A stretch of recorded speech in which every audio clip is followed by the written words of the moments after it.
సంబంధించినటువంటి సంబంధం లేదా? ఏదైతే కడప జిల్లా జమ్మలమడుగులో ఎమ్మెల్సీ వైసీపీ నాయకుడు రామసుబ్బారెడ్డి వైసీపీ పార్టీ కార్యాలయాన్ని ప్రారంభించారు. కుటుంబ సభ్యులతో పూజా కార్యక్రమాలు నిర్వహించిన అనంతరం దివంగత నేత రాజశేఖర రెడ్డి విగ్రహానికి పూలమాలలు వేసి నివాళులర్పించారు. వైసీపీ అధినేత ఆదేశాల మేరకు ఇక్కడ పార్టీ కార్యాలయం ఏర్పాటు చేశామని, ఫ్యాక్షన్తో తమ కుటుంబం కూడా ఎంతో కోల్పోయిందన్నారు. తమ సిద్ధాంతం జమ్మలమడుగు నియోజకవర్గం ప్రశాంతంగా ఉండాలని తాము కోరుకుంటున్నట్లు తెలిపారు. కూటమి ప్రభుత్వం అధికారంలోకి వచ్చిన తర్వాత వైసీపీ కార్యకర్తలపై దాడులు పెరిగాయని, ఇలాంటివి పునరావృతం అయితే నియోజకవర్గంలో యాక్షన్ పెరుగుతుందని, అందుకే పోలీస్ మరియు ప్రభుత్వ అధికారులు తటస్థంగా వ్యవహరించి న్యాయం వైపు నిలవాలని ఆయన సూచించారు. జమ్మలమడుగులో మాజీ MLA Sudheer Reddy party office ఉన్నప్పటికీ రామసుబ్బారెడ్డి మరో పార్టీ ఆఫీస్ ను ఏర్పాటు చేయడం ప్రజల్లో తీవ్ర చర్చనీయాంశంగా మారిందన్నారు.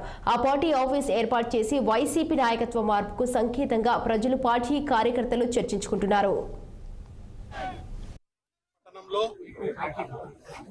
జమ్మలమడుగు నియోజకవర్గానికి సంబంధించి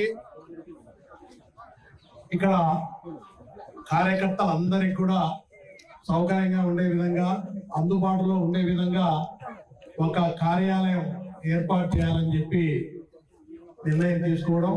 దీనికి ముఖ్యంగా కారణం మన నాయకుడు వైఎస్ఆర్సీపీ పార్టీ అధ్యక్షుడు జగన్మోహన్ రెడ్డి గారు పులివెందులు వచ్చినప్పుడు అక్కడ చాలా మంది, కొంతమంది కార్యకర్తలు బాధపడుతూ కొంతమందిని కొట్టడము, కొన్ని ఇబ్బందులు జరగడము, ఇవన్నీ కూడా మన నాయకుడి దృష్టికి తీసుకుపోయినప్పుడు పక్కలో నేను అక్కడే ఉన్నాను అన్నా, మీరు యాక్టివ్ గా ఉండాలా, కార్యకర్తలకు అండగా ఉండాలా, కార్యకర్తలకు మనోధైర్యాన్ని ఇచ్చి ఏ సంఘటన జరిగినా కూడా ఈరోజు ప్రభుత్వ పరంగా పోలీస్ డిపార్ట్మెంట్ చర్యలు తీసుకోవాలని చెప్పి కోరుతాం.